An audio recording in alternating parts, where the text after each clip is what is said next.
कहते हैं जी कुत्ते ने काट लिया तो मैं उनसे कहता हूं कि आप बिल्कुल घबराओ मत, कुत्ते के काटने से तो जरूर बच जाओगे, उससे ज्यादा खतरनाक तो आदमी है, उसने काट लिया तो बचने के कोई चांसेस नहीं। कुत्ता तो हमेशा वफादारी निभाता है, आदमी का कोई भरोसा नहीं।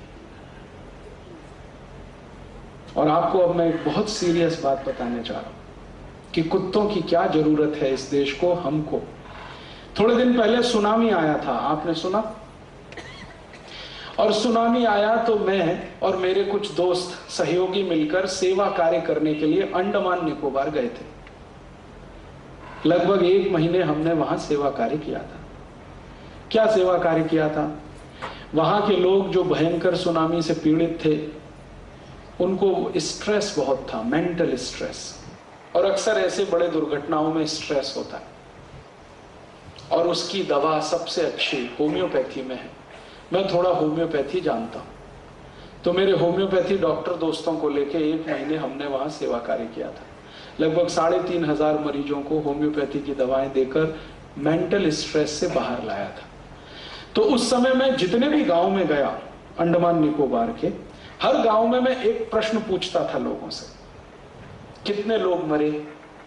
तो किसी गांव में 100 लोग, किसी में 150, किसी में 50, किसी में 70, किसी में 75। एक गांव में तो पता चला 1,500 लोग मर गए। अच्छा, ये प्रश्न पूरा होने के बाद दूसरा प्रश्न मैं जानबूझ के पूछता था कि आपके गांव में कितने जानवर मरे? तो पता चला एक भी नहीं। कुत्ता मरा? नहीं मरा। गाय मरी? नहीं मरा। भैंस मरी? नहीं मरा। बंदर मरा? नहीं।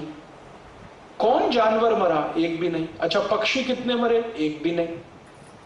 और मनुष्य कितने मर गए? 36,000। कैसे मर गए?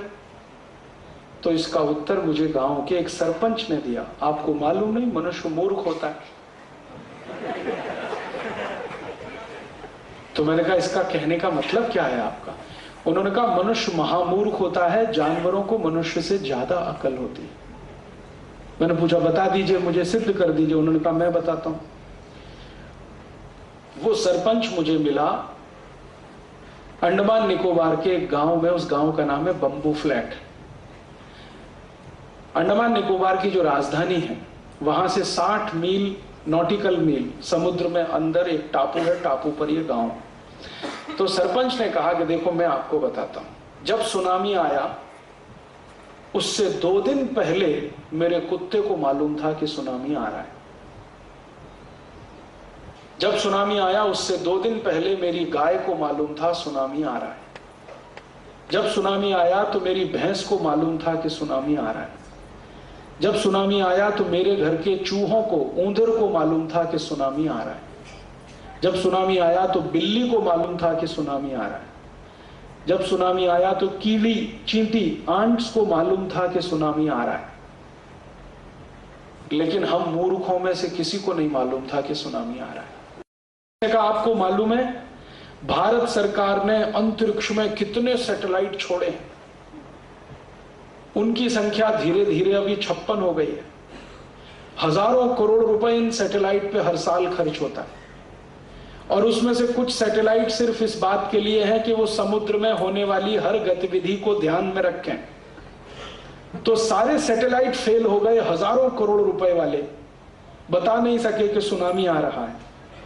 और हमारे घर के आसपास रहने वाले ये जानवर कुत्ता, बिल्ली, बंदर, कीड़ी, चींटी, गाय, भैंस, इन सबको मालूम था 24 घंटे पहले, 48 घंटे पहले सुनामी आ रहा है। तो मैंने पूछा इनको कैसे मालूम था? तो सरपंच ने कहा कि देखिए बात यह है कि सुनामी जिस दिन आया उससे 2 दिन पहले मेरा कुत्ता भाग गया, गाय चली गई, भैंस चली गई। मैंने कस के पकड़ के गाय को रस्सी बांधी थी, रस्सी को तोड़ के चली गई। मेरे घर में एक बंदर था, वो भी चला गया। 2 दिन मुझे घर में चींटियां नहीं दिखाई दी जो रोज निकलती। ऊंदर नहीं आया, वो भी कहीं चले गए। बिल्ली नहीं आई, वो भी कहीं चले गए। तो मैं समझ गया कि जरूर कुछ गड़बड़ होने वाली है। तो वो सरपंच ने कहा कि मैं भी चला गया घर छोड़कर। तो मैं बच गया और मेरे घर में से कोई दूसरा नहीं बचा। तो उस सरपंच ने मुझे एक बात कही कि आप कहीं भी जाना, लोगों को बताना कि सुनामी में एक भी जानवर नहीं मरा, मनुष्य 36,000 मरे। इसका माने मनुष्य की अकल कम है, जानवरों की उससे ज्यादा है। इन जानवरों को ईश्वर का दिया हुआ कोई वरदान है या सिक्स्थ सेंस है जिससे ये पता कर लेते हैं। और जानवरों में सबसे पहले पता जिसको होता है वो ये कुत्ता ही होता है। और हमारे मूर्ख महानगर पालिका के अधिकारी इन्हीं कुत्तों को मारने में लगे हुए हैं गांव गांव। कल्पना करो सब कुत्ते खत्म हो गए तो दोबारा सुनामी आएगा तो बताने वाला कोई नहीं होगा। हम इन जानवरों को कमतर समझते हैं। तब मेरी उसकी आखिरी जो संवाद हुई सरपंच की, तो वो बहुत ही मजेदार थे। सरपंच ने कहा कि आप सब शहर वाले गाली देते हैं कि तू कुत्ता है, आप शहर वाले गाली देते हैं तू गधा है, आप शहर वाले गाली देते हैं कि तेरी बुद्धि भैंस की है। आगे से नहीं कहना, ये आगे से कहना तू आदमी है, तुझको अकल नहीं है, समझता नहीं है। और जितना ज्ञान उस सरपंच ने मुझे दिया, मैं अभिभूत हो गया उससे। मैंने चलते चलते सरपंच को पूछा, भाई तुमको ये ज्ञान कहां से मिला? तो उसने कहा कि ये ज्ञान हर एक व्यक्ति को मिल सकता है अगर आंखें खुली रखे, कान खुले रखे। तो ये परिस्थिति जो पूरी हमारी है, पर्यावरण, इसमें ये ज्ञान भरा पड़ा है। मैंने पूछा थोड़ा दे दो मुझे भी, तो उसने कहा लिख लो और कभी भी टेस्ट कर लेना, फेल नहीं होगा। ये सैटेलाइट फेल हो जाएगा, ये फेल नहीं होगा। उसने मुझे कुछ ऐसी बातें बताई हैं जो आज तक मैं परीक्षण कर रहा हूं और सही सिद्ध हो रही। वो कहता है कि अगर चींटी, कीड़ी ज्यादा संख्या में बाहर निकले और खाना इकट्ठा करके ले जाने की कोशिश करे तो समझना बहुत ज्यादा बारिश होने वाली है, बाढ़ आने वाली है, फ्लड आने वाली है। और ये जो मुंबई में अभी थोड़े दिन पहले फ्लड आया ना, फ्लड आने से 2-3 दिन पहले मुंबई के बहुत घरों से ये जानकारी मैंने कंफर्म की और उन्होंने कहा बात आपकी बिल्कुल सही है।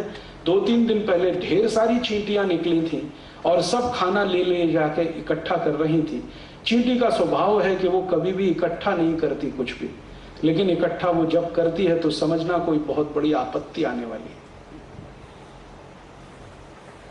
मुंबई की फ्लड के बारे में सैटेलाइट फेल था, मौसम विभाग फेल था, सब फेल थे, लेकिन चींटी ने बराबर अपना हिसाब रखा। वो सरपंच ने कहा कि देखो कोयल अगर कभी घोंसला बनाए अपना तो समझना भयंकर बाढ़ आने वाली है, क्योंकि कोयल का स्वभाव है अपना घर नहीं बनाने का। वो कौवे के घर में अपना अंडा देती है, लेकिन अपना घर बनाए तो समझ लो कोई बहुत बड़ी आफत आने वाली है। और उसने ऐसी मुझे 20 बातें बताई, बकरी के बारे में, भेड़ के बारे में, गाय के बारे में, कुत्तों के बारे में। और वो सब बातें पिछले कई महीने से मैं देख रहा हूं, जगह जगह एक एक सच निकल रही है। इसका माने इन जानवरों को हमसे ज्यादा सेंस है और इनकी प्रकृति की व्यवस्था को चलाने में बहुत बड़ा योगदान है।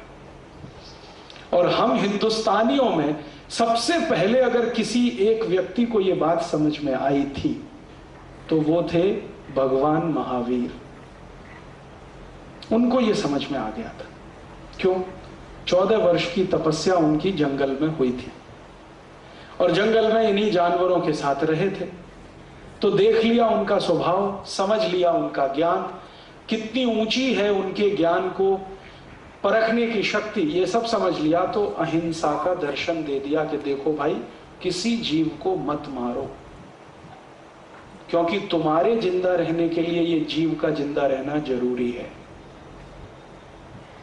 तो अहिंसा का दर्शन उन्होंने दिया इसलिए कि जो जीव जगत है इसको चलाने में जीवों की जो भूमिका है वो उनको समझ में आ गई 14 साल में। वो आज तक हमको समझ में नहीं आई, और उनके समझ में आई तो उन्होंने अहिंसा का सिद्धांत दिया और जियो और जीने दो, ये बात को पूरी ताकत से कहा। अहिंसा का सिद्धांत महावीर स्वामी ने इसलिए नहीं दिया कि हम कमजोर हैं या दूसरे ताकतवर हैं, या दूसरे कमजोर हैं हम ताकतवर हैं। इसका कमजोर और ताकतवर से कुछ लेना देना नहीं है। इसका संबंध है पृथ्वी जगत को चलाने में, ब्रह्मांड को चलाने में हर छोटे जीव की बड़ी भूमिका है, इसलिए उसको जिंदा रखो ताकि तुम जिंदा रहो।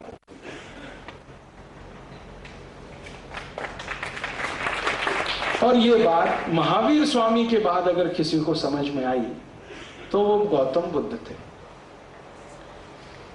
और इन दोनों के चले जाने के बाद जिसको समझ में आई वो महात्मा गांधी थे। अब कोई दिखता नहीं है जिसको ये समझ में आता। तो परिणाम क्या हो रहा है?